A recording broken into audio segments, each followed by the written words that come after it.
Good morning, everyone. Christopher here, and I'm enjoying my morning coffee and talking with none other than author Scott Reintgen. Did I say your name correctly? Scott Reintgen. Yes, that is right on. Yeah, tricky German name. Indeed, and you just had a new novel come out. This is your first novel, isn't it? Nyxia. It is my debut book, and you look at that cover, it's nice and shiny. It's got the Yeah. reflective gleam. Yeah, I couldn't be more proud to have that be my first book out in the world, for sure. Awesome. Now, when did this get published? September 12th of this year. Yeah, we're pleased with all the response so far and everything that's sort of gone down with the book. But yeah, it's still brand new. I'm fresh out. Well, and you just told me you just had your first baby back in August, right? Yes, yeah. So for all of you who, look at the vague tiredness here, it's because, baby, book baby. Yeah, I'm mostly sleepwalking at this point. So, for people who aren't familiar with the book, do you have an elevator pitch you can share with us? Or I can try and summarize it and do a bad job of it. No. I always ask the same question. I'm actually going to ask you this question, Christopher. So if you were offered millions of dollars to go into space for 3 years, what would you say? Well, see, I'm the sort of person who would pay millions of dollars to go into space for 3 years. Exactly. So we know that there are some people like you. Some people would jump on the money. Other people are like, nah, I've seen that movie. They all die at the end. No, thank you. And so even though my answer is personally no, because that sounds terrifying, I have a main character in Emmett Atwater who says yes. In fact, he kind of feels like he can't say no. He has a great family. He's got good friends, but his dad works night shifts. His mom is on the transplant list, and he sees this offer to go into space and earn millions of dollars as his lottery ticket chance. And so he boards the Genesis 11 only to find out, dun, dun, dun, it's not guaranteed. And he actually has to earn the right to these contracts and the right to go down to this distant planet by competing with 9 other contestants through a series of sort of preparatory tasks for what they'll face when they reach the planet. And they're doing those competitions on the ship and then the space station. Which is the fun part, right? I asked that question at the very beginning when I started sort of preparing this novel and knowing what was going to happen. I was like, well, there's 3 places to have this competition. They can have it on Earth, they can have it in space, or on this other planet. And I thought in space was the most fun and logical of the 3. So, well, most things are made more interesting by just appending the phrase "in space" to whatever it happens to be. It always works. It always helps. Yes, I agree wholeheartedly. Hamster racing in space, 100% more interesting. I'd watch it. Send me. Where's the link? You tell me where to click. Yeah. So one of the things I thought you did really well in the novel is the pacing. It's a cliche to say it, but it is a page turner, and you managed to really pull readers through the story, through the world, which is tough, I think, with science fiction because you're like with fantasy, you're building the world, and there's always the temptation to bog down in, back history or info dumping or anything like that. So how did you approach that, and do you have any tips or tricks for how to avoid that? Definitely. I think there's at some point you figure out how to trust your reader. That's one part of it. And we have the benefit in science fiction and fantasy of having, I'm a little biased, but the best readers, right? The readers who are willing to dive into new territory and discover new worlds. And so a part of it is just trusting your readers and not saying, oh, I need to put everything of the world on the page right here, because giving a few details, they're going to string it all together on their own. And then to some extent, it's just figuring out, I think, what scenes really are necessary and what aren't. I pulled a lot of transition scenes, stuff that in previous books I would have included, and I summed it up in a first sentence or a last sentence of a chapter, and it just moves so much quicker. And so just learning, I think that's repetition, though. That's learning hours and hours and hours of writing stories, and you finally figure out, oh, this chapter is not even necessary. I can get it out of here. So it's a lot of just practice, I would say. Well, I think your approach definitely worked in that regard. So many questions you raise. Yeah. What you're saying raises so many questions for me. So, well, let's start with the first one. You mentioned previous novels. This is Nyxia is your first published novel. I'm assuming you've written others though.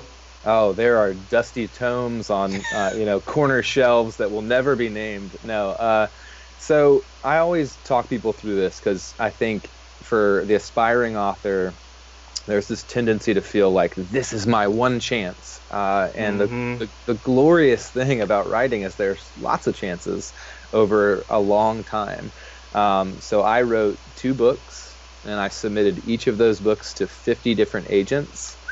Yeah, it's a lot of fun. I had, between those 2 books, though, so 100 submissions, I had one agent request to read the manuscript. Um, Mm-hmm. she rejected it within a month. And so that was 2 books, 3 years of my life feeling like, man, am I cut out for this? Am I really a writer? Mm-hmm. Um, but you're probably familiar with this, and so are probably a lot of your listeners. I love writing bone deep. Like, it makes my heart beat faster. It's what I get up in the morning to do. And so I got back at it with book 3, and Nyxia was that book. And so when I submitted to 50 agents this time, I had 18 manuscript requests. I had 8 agents offer representation. When my agent submitted it to publishers, we had 3 publishers fighting over it into an Mm-hmm. auction. So it was a very different story, and a very different experience, but it took a lot of effort and rejections to get there. So this is really a personal thing that differs from author to author. So with your previous novels, the ones that got rejected, did you ever feel the need or the desire to basically, let's say, to take the first one or the second one and say, okay, it's not working, but I really love the story and I'm going to do whatever it takes to make this work? Or was that a temptation you had to resist? So I heard an author say this once, and I'm struggling to remember who it was, but they compared it to building a house. And they said, when you look back at your old works, some of those books are like a really decrepit old house. Mm-hmm. That the pipes are all wrong, the basement is flooded, the attic has been like rotting through for weeks and weeks and weeks. And sometimes when you look at a project like that, you're like, I really need to just knock this down and start from scratch. Mm. Other projects, I'd say, oh, if you tune up those windows and if you add a little insulation and you build the staircase new again, that might be a manageable house. So my first book is an example of a decrepit house that needs to be knocked down. So the writing wasn't there. It's a good story concept, and I didn't execute anything.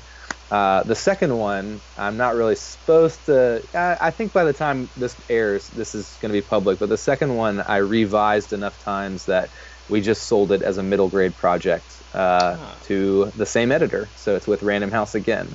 Congratulations. So yeah, thank you very much. I appreciate that. So do you plot your stories out before you write them then, or are you a seat of your pantser? I wish I planned things out. It would save me so many headaches.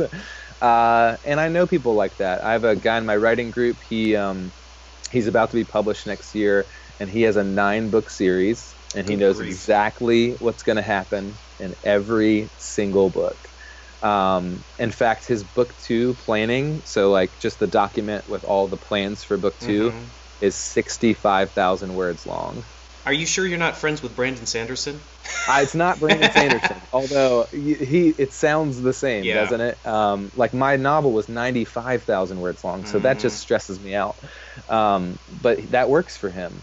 For me, I know the beginning and I know the ending, and to me, exploration happens in the middle, and it's so fun. And I like that flexibility too. So I had an ending in mind where my character Emmett did something in particular. Mm-hmm. And when we got to that scene, after I'd finished writing it, he refused to do it. And I was like, "You're my character. I'm the author. Right. Come on, like this is how it's supposed to work." And he just had changed, and so I like the flexibility of that. Mm-hmm. Yeah. Well, I think also when you're creating a story set in a completely fictional universe or setting, probably some more preparatory work is going to serve you in good stead versus if you're building off the real world, which gives you, we already know the real world, so that helps us a lot. Yeah, so when I say Detroit, Emmett is from Detroit, you don't have to do a ton of world building. There are at least a few ideas that will pop into your head and the head of every reader. And that's something that like I'm using to my benefit. I don't have to waste, pages or space on that kind of detail because What I care about giving you for Emmett is who he is, who his family is, and I can let you fill in the rest of the details. So speaking of world building, the Nyxia is, well, I guess you could say it's near future, nearish Oh yeah, future. oh yeah. But I noticed, unless I missed it, you never specify what year it actually takes place in. Yes. Now, which is an interesting yes. choice. So now, why did you do that? So that was very intentional. I think one, the risk of every good science fiction writer is we're really bad at predicting the future. Just historically, there are a few things we've gotten right, and we like to hold those examples up and be like, see, we knew trains were coming. But most of the time, it's like we were way off, and it doesn't work that way. And right now we're not flying around in cars, left and right through the neighborhood kind of thing.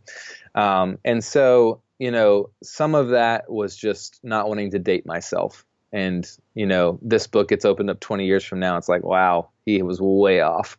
And some of it was just giving myself flexibility and believability for readers. So if there's not one pinpoint, like this is the date, I do have some leeway there on how far we should have advanced and all of that. So that's kind of the choice in why I made that. But I did notice when I was reading the book, at a certain point, I was going, what year is this? Yeah. And and my editor and I discussed that actually, because in the very opening paragraph, it says that Babel, the company, swallows Google in 2036. So you have that reference point. We're at least that far, but we did not specify how much further. And so that was a discussion where both my copy editors pointed it out, and my editor and I sat down and said, okay, well, how do we want this? Why do we want to do it this way? And so we worked on that together to define this world that we are creating. Interesting. So now, of course, the big MacGuffin of the book is the substance. Well, I don't want to spoil the book for people. But yeah, you've Nyxia, the explain titular Nyxia. Subject. Yes. You have the substance. Yeah, it's the title of the book, so if I don't say anything, people are like, what's this about? So I always explain it this way. Nyxia is a substance that's creatively manipulable. Mm-hmm. So if I have a marble in my hand and it's made of Nyxia, what I can do is I can think gloves, gloves, gloves, and it'll take that thought, it'll shape it. So instead of holding a marble, now I have gloves. Mm-hmm. And obviously this company has found some great manipulative, awesome, not so awesome ways to use this very versatile substance. And they want more of it. And so they're heading to a distant planet where more of it can be found, but only through these young kids who are being allowed to go to this planet. Mm-hmm. And so, yeah, it's a big part of their learning process. They have to learn how to use it and use it well. But like anything, I wanted limitations. And one of the main limitations is that Nyxia kind of has a mind of its own. It kind of pushes back. It wants to manipulate you. Mm-hmm. And so I had some fun sort of almost making it a character in the book, I would say. So did you draw up some rules for yourself when you were starting this is what it's capable of, this is what it's not capable of? Yeah, you definitely, I think, that's like a big Brandon Sanderson thing, right? Know the rules. And so I definitely wanted limitation. There is limitation in terms of your understanding. Like, so for instance, I don't know anything about jet fuel. I just don't. I haven't ever researched it. I've never looked into it. I don't know if I've ever actually seen jet fuel like in person. So I personally can't make jet fuel. But there are some great engineers out there who understand the chemical components and all of that. And if they needed to, they could make jet fuel. So there is a limitation on like your personal experience and knowledge. There's a limitation in that Nyxia kind of has its own agenda. And there's also a limitation in terms of other people can be a little bit more powerful with their Nyxia than you can be. So there's some of that back and forth as well. Well, it's certainly a unique substance. I from a storytelling standpoint, I have a few questions about it that I'm guessing you're going to be addressing in the next book. Yes. Because I was saying, well, what about this? And I was like, okay, I see. But it does seem to me that a substance like that is actually very dangerous for a writer. Yes. Because it's one of the things that could act as like a magical solution to almost any problem. So how do you, is by setting up the limitations how you avoid that, or is it a problem you encountered when writing? So I think that's something that I set those limitations and then I had to set a couple more. So they definitely grew as I went because you start to realize exactly like you don't want Tolkien's giant eagles showing up everywhere. And for readers to say, well, why would they do it this way when they could have just done that? And so yes, you'd put more barriers in place so that there aren't these huge plot holes or ways that there could have been huge plot holes. And yes, book two is where, we've so far in book one, you're dealing with a company that they've dealt with this substance for 20 years. The species that my crew is going to encounter potentially in book two has dealt with this substance for thousands of years. And there's a slight learning curve there. So, Slight learning. Yeah. Okay, so I'm going to ask one question that you don't have to answer if you don't want to. If it's going to spoil something for that, because from the science fiction point of view, I was very curious about this. Does Nyxia adhere to conservation of mass and energy? To an extent. There is... To an extent. To an extent. Ooh. Yes. There is a slight variance there, but to an extent, yes, I would say that it does. And the best place I've gotten to explore this, by the way, is in middle schools. So I do a lot of school chats, and high schoolers are like, I love high school students. I've taught high school my whole life. But they are a little kind of like too cool for school, like not going to ask those questions. Middle schoolers are like, can I make a planet out of Nyxia? What if I inject Nyxia into someone? Like they are full of great questions that have really stretched my thinking on it. But yes, that's a great question. It will get addressed more in book two. Excellent. I was just something that I was wondering as I was reading, because sometimes Nyxia, you'll have a small amount and it can grow larger or smaller. And I was very curious about that. There is a limit. There's a limit for sure. So what drew you to science fiction in the first place? Why this instead of a political thriller, for example? Yeah, man, I'm just kind of nerdy, I guess. Like, just that's like the end all be all of it. And I think, I feel like I see the world in a kind of weird way. The example I always use is my wife and I were walking through the Swiss Alps, like beautiful, breathtaking mountains.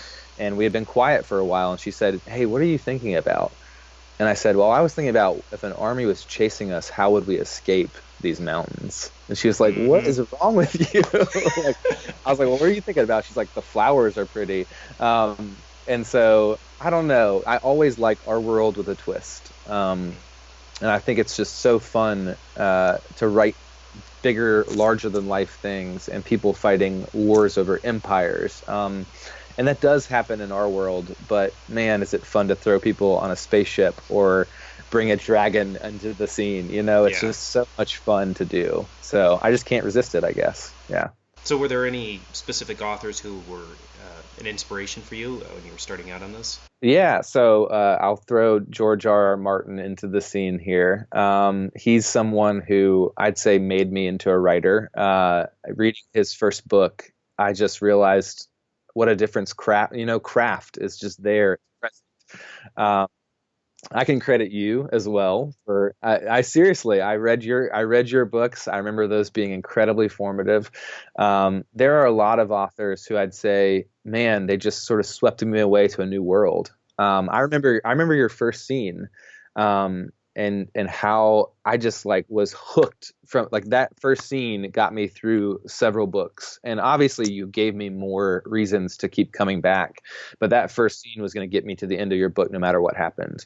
And so I remember learning bits from every author that I read and trying to take those and make them a part of what I do.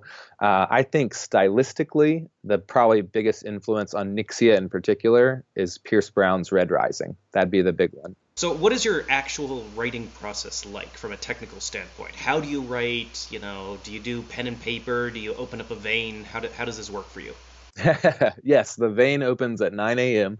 No, I wish I was cool enough to write pen and paper. My hands cramp though, and so writing and typing is just so crucial to me, and it's just a big part of the process. What I tend to do, so let's say yesterday I wrote 2,000 words. I will go through to the start of that and do a soft revision at the very start of my writing day. So I'll go back through what I wrote the day before, change a few sentences, kind of adjust and tweak some of the wording.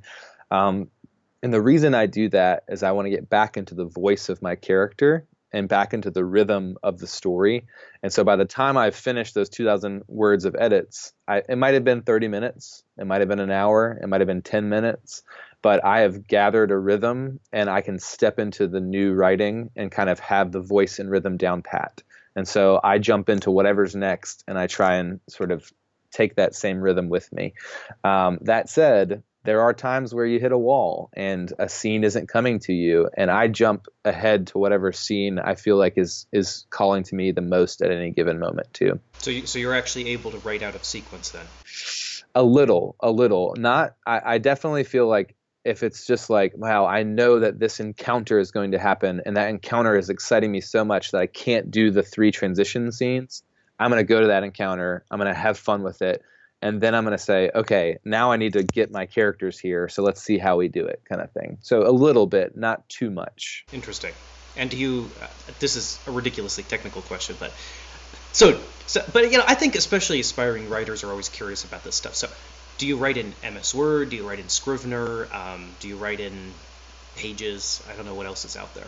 Yeah, once again, I wish I was cool enough to do Scrivener. I think it's the coolest thing. Like, I talked with Jason Huff at San Diego Comic-Con, and I think he uses it. And people who are good, like, I am not a person who, like, my iPhone has so many different things that it can do, and I probably use 5% of it. You know what I mean? Like, I am a very basic person.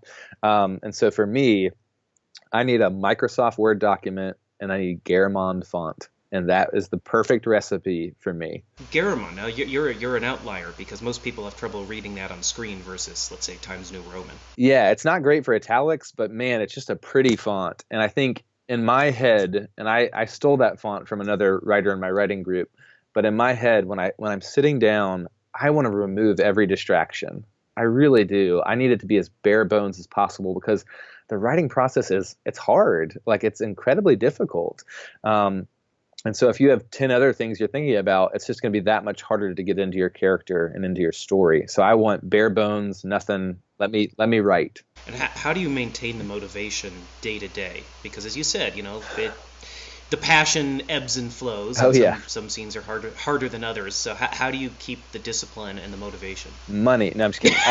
So that does help. No, I think from the beginning, when I wasn't getting paid to do it, I'll go back to that quote earlier where I said, I love this bone deep. Like, I love to write. I love when my characters come to life. I love pulling off a good scene. And at the end of the day, that really makes me excited to go to work and to be able, in all honesty, like, I write books for a living. Like, that's my only job right now.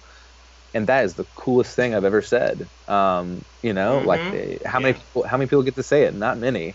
And so it's really exciting to me to get to do this. But there are times where it's hard. The first time I ever wrote full time, my wife got a job in Switzerland. I was there for 10 months. I wrote the equivalent of 5 books there. Wow. But yeah, it was great. But in September of my time there, for 1 month, I wrote 1,000 words. And I would sit in front of my computer and feel useless every day. But I still fought and I still tried to write. And it's not because I felt like I didn't deserve a break or anything like that. It just was, I loved doing it and I wanted to get back to feeling that excitement for doing it. Why do you think you had the difficulty that month? It could have been a combination of scenes. I will tell you that between projects, sometimes I have a really hard time transitioning occasionally. So if I complete book 2, there's such a exciting, almost high to that. Like, whoa, it's a finished novel. That to go back and start book 3, it takes forever sometimes for me. So that was a part of it as well. I had just come off finishing a project. That's actually pretty unusual in my experience because most of the authors I've talked with, like many creative people, they're they get the high off of the concept of a new project, starting a new project. So I think you're the first guy I've ever talked with who's said that actually starting the new thing is the difficult part versus finishing the old thing. It's amazing too, because I'll tell you, it's not like I have finished the idea and I don't know what's next. Like, I have 23 books that I want to write and I know what I'm going to write about. It's just like something about that transition gets me every time. So interesting. So given the books you've written that haven't been published, the book that has been published, and the things you've worked on over the years, do you find that there is some, and I ask this of all the authors I talk with, I get so many different answers. Do you find that there's some thing that you always return to that has to be in a story for you? It could be a mood, an event, a scene, a feeling, a character, a tone, or is everything completely different for you? Oh, that's so hard. Obviously, the speculative elements, I find I've tried to write contemporary. It doesn't work. Dragons crash into the classroom and steal the kids away. So that's the one thing that I think I always have is some twist on reality, some twist on the normal. But aside from that, I would say action is something like regardless, my second story that's going to get published, The Different World, is like a character training story. So it's like your characters, they didn't start as your favorite characters. They had to go to school. And so it's a very different style than Nyxia because it's this very meta idea, but there is action and there's these dark scenes and these great plot twists. So that's another thing is I want to feel pretty quick pace wise too. I want my readers to feel like, oh, I got to go see what's next kind of thing. Well, I think you definitely have that, and that's one of the most important things any author I think can have, because if you bore the reader, that's it, you just lost. Yeah, I mean, you can see it throughout the Inheritance series. Like, there are reasons for us to turn the page, and you give us more reasons as we go. And I think that is, like you said, that's one of the biggest things that we can accomplish is the reader needs to know what's next. It's just important. It's really interesting. And sometimes people point out that like the longer a book is, the harder it is to do that. One of the most compelling reads I've ever read was The Historian. I think it's by Elizabeth Kostova. It's just like, there's so much intrigue, and it's like, she could have cut a good amount of that book probably. It's a pretty hefty book, but man, do you just want to know what's next. And even if you feel like you have another 500 pages left, it's still very exciting to see what's going to happen. I had a similar experience with, this is going to sound weird, but reading Gone with the Wind. It took me a little difficulty to get in the first few pages, but once I got the names of the characters, that is a compulsively readable book, and it's way larger than people realize. It's like 500 some thousand words. It's huge. It's huge. It is. It's massive. But yeah, and that's a credit to that, though, that when you see that daunting stack of a book, you're willing to keep going because something hooked you. I mean, it's just simple as that. I mean, it's a great way to put it, though. I think that if you can't take the story of your book and sit around a campfire with a bunch of kids or adults and verbally tell the story in an entertaining fashion, you don't understand your own story, and you don't have a good story. Yeah, absolutely. That was one of the biggest compliments I got when I first started having readers have Nyxia in hand and tell me what they liked about the plot. A dad told me that he was taking it to his 5 and 10-year-old kids at bedtime and sort of giving the kind of summary version of it. And he was like, it was like telling this campfire story, and they were so wrapped into it. And so I think being able to boil it down like that, it's a good sign for your book, for sure. Yeah. Well, given that you've worked with kids as a teacher, and it sounds like you've thought about this quite a lot, what advice would you have for any aspiring writers, and what advice do you wish you could go back and give yourself 10 years ago? Man, log the time. I hate that answer a little bit, but so I was a teacher, and I would have probably 4 or 5 guest speakers every semester for my creative writing class, published authors, Django Wexler and all these great fantasy guys, just anyone that I could get. And they all gave the same advice. I say, hey, what's one piece of advice that you could hand my readers? And they'd say, just write, go write. And so that is my advice. My advice is to go write, log the time, carve out space for something that you care about. It just takes a long time to get good at anything. And if you're carving out time to write every day, you're doing something that most writers or most people won't do. So you'll slowly get better at it. Find your people. I found a writing group in 2012 that I cannot explain how much they've meant to my writing career. I would not have gotten published without them, I assure you. So what does the writing group give you? Because I've personally never worked with one, but I know a lot of authors who do. So the thing that I think I get the most out of it is one, I have a group of people who they know my characters really well. They read them slow burn, sort of 3,000 words every 2 weeks. And so they give me these sort of intimate feedback that I think most readers won't give because they read it so quickly. Secondly, I just have a group of nerdy friends who talk about writing and reading and their favorite books, and they give me great book recommendations. And I learn from their craft, and they learn from my craft. And so having that was, I mean, I was the kid in high school who didn't tell anyone I was a writer because I didn't think people would care. And so to have people who they're there for me, they'll answer any question I ask them. It's been really, really big for me. And how did you find your writers group? Dumb luck. I don't know. Yeah, it was kind of lucky. So I was in grad school becoming a teacher, and one of the other teachers was a writing person. They had a writing group. And when I first asked to join, they were like, "No, we don't have a spot." I was like, "Oh man, what a bummer!" But apparently, one of their members was more rude than I am, so he got the boot eventually. And they were like, "Come on over." And I never looked back. I've been in that group for 5 years. We can submit 3,000 words every 2 weeks, and I've never missed a submission. Wow. Because I know if I submit words, I'm going to get something out of it. And so I've worked pretty hard to take advantage of that group too. Interesting. So do you ever find, though, that, because this is something I've always been concerned about with writing groups myself, which is that sometimes because the people are your friends, they're not giving you perhaps honest feedback, or conversely, because they don't actually like the stuff you're writing, maybe they're being excessively negative. So, I mean, how do you, I mean, I guess it just depends on the group you find. So I will say that I benefit from being in a group that is pretty solid in their speculative reading. So they know my genre pretty well. Secondly, I think we've gotten to a friendship level where they can be honest without breaking me in half, which is helpful. I mean, I have had people who give me really brutally honest feedback, and it makes me not want to write. And I don't think that's healthy. Sometimes you do need a wake up call, and sometimes editors are the ones who give you those wake up calls. But if you have people in your life who make you you don't want to go back to the computer because they gave you certain advice, get rid of that. That's not something that you need. But if you have people who make you excited to get back to that's what happens. Every Thursday night, I meet with these people, and I leave that, and I cannot wait to get back in my story and change things and make it better. And I think that's what you're looking for. Well, sounds like a very good thing for you and for anyone else who could find something like that. Absolutely.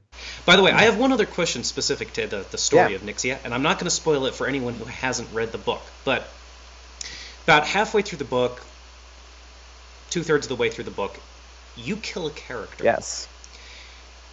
That I was not expecting you to kill.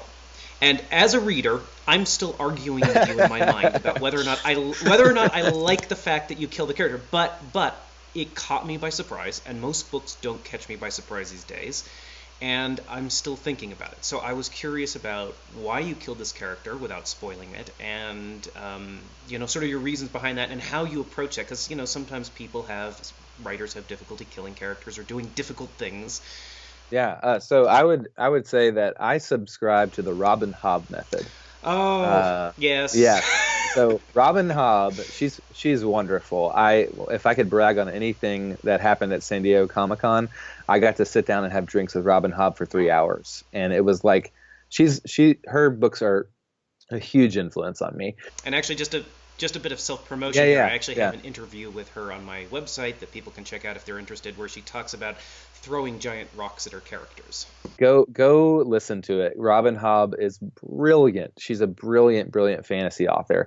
And so she explained this at San Diego Comic-Con. She said, I don't kill my characters. My characters, like normal people, they die or they get killed. Normal people in everyday life do things every day that can put them at risk and danger, and my characters do the same thing. And if they dig too far, if they go to the wrong place, if they mess with the wrong person, if they do the wrong thing, there can be consequences to that. And she said, if my character does something that they should not have done, I'm willing to let them suffer the consequences, even if that wasn't a part of my plan for them originally.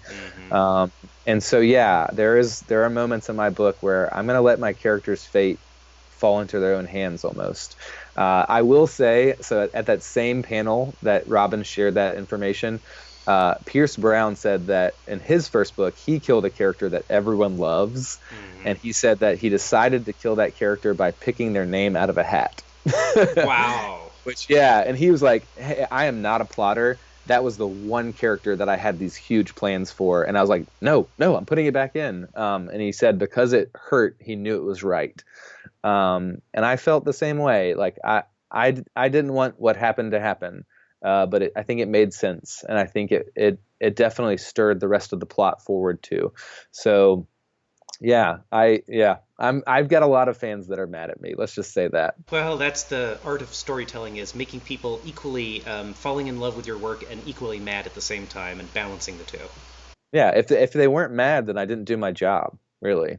So again, for anyone who enjoyed the books and or enjoyed Nyxia, when can they hopefully see the sequel? So, believe it or not, I've written the sequel. Sequel's already done. Copy edits. We're in like the final stages of that. So it's still, though, I always caution people who are new to the industry or want to get in the industry. The number one virtue of the author is patience, because even though I've finished that, it won't come out till next fall. And that's just the process. So I've seen the first like glimpses of the cover, and oh, it's beautiful. So and we were excited about it. We this book 2, is just this great, beautiful, fun expansion of everything you love in book 1. And so I'm excited for book 2. I'm excited for the readers who have passionately told me, oh, this is one of their favorite books this year. It's only going to get better. So I'm glad that you're on the journey. Have you announced the title? We have not announced the title, and I would like totally hook you up and say like, let's do an announcement right now. But I've like had so much title issues that I don't know if it'll stick. So we'll see. Fair enough. Titles are important. Titles, oh, they're such a train wreck. It's so ridiculous. Is there anything else that we haven't touched on about writing or the craft of writing that you'd like to? You know what? I have a question for you. Ooh, For you. Okay. Because I'm working on book 3. How do you possibly finish? How do you possibly close out such a, like, your characters become so worthy, your readers are so deserving. How do you possibly conclude it and feel good about it? Boy, there's a tough question. That's a question no one has ever actually asked me. You know, I think, and this holds true for other books as well, not just the final book of a series. You can't be beholden to expectations. You may be aware of them, but you can't be beholden to them, because it will paralyze you when you try to sit down and write. So knowing that people have hopes and thoughts and feelings about your work is lovely, but if you think about it too much, it interferes with the writing. So I think you have to go with your gut instinct as a storyteller about what's appropriate for the characters in the world. And then lastly, at least for me personally, I had a certain resistance to finishing once I got to a certain point, because it was like you realize you're actually going to be done, and you're scared that if you put the words on the page, you won't do it justice. And but that's true of every single scene in a book. So you kind of just have to bite the bullet and just do it. But I was an emotional mess when I finished my last book. There's some footage around of it somewhere that will never see the light of the day. There's curse words involved and rending of hair and gnashing of teeth. I think ultimately you got to just try to be true to what the story you're trying to tell, and to not be afraid to rework it if the first version doesn't come out appropriately. But that's true of every book. Yeah, that's super helpful. That's just I'm gonna step away from this interview, and I'm gonna go work on book 3. And I think that's the main thing, is just wanting to know how do I really do it justice, I guess. You know, and also I think one of the difficult things is if you write a series, sometimes, you know, following how the characters evolve and the world evolve, it can lead you away from what you originally imagined for the story. And that can be good in the sense that the characters in the world are growing, but it can be bad in the sense that sometimes you lose track of the original vision or feeling you had for the story. And so it can be good to step back and reevaluate once or twice and say, what is this really trying to do? What is the effect I want to leave on the reader by the end? So you're telling me I have to become a plotter? Is that what you're telling me? Ultimately, yes. Well, I think authors converge. I think if you start as a plotter, you end up becoming a little bit more of a pantser over the years as you get more experience, and I think pantsers become more plotters, especially in speculative fiction. Yeah, we'll meet you. We'll meet in the middle. No worries. Mm-hmm. It's like the old argument between plot-driven fiction versus character-driven fiction, and if you're honest, you end up converging in the middle. Absolutely. Yeah. Well, fantastic. That sounds great. Thanks for the advice. I needed it. So. Oh, thank you for the question. I look forward to reading the rest of this story and seeing how you manage to conclude it. And maybe we can do another interview when the next book comes out. Yeah, absolutely. Well, thanks so much for hosting me. I really do appreciate it. It's an honor, of course, So, yeah, I appreciate it. My pleasure. I hope everyone has enjoyed watching this. Please do check out Scott's Twitter feed and Facebook and everything else. We'll put the links. And once again, thank you for watching. Take care.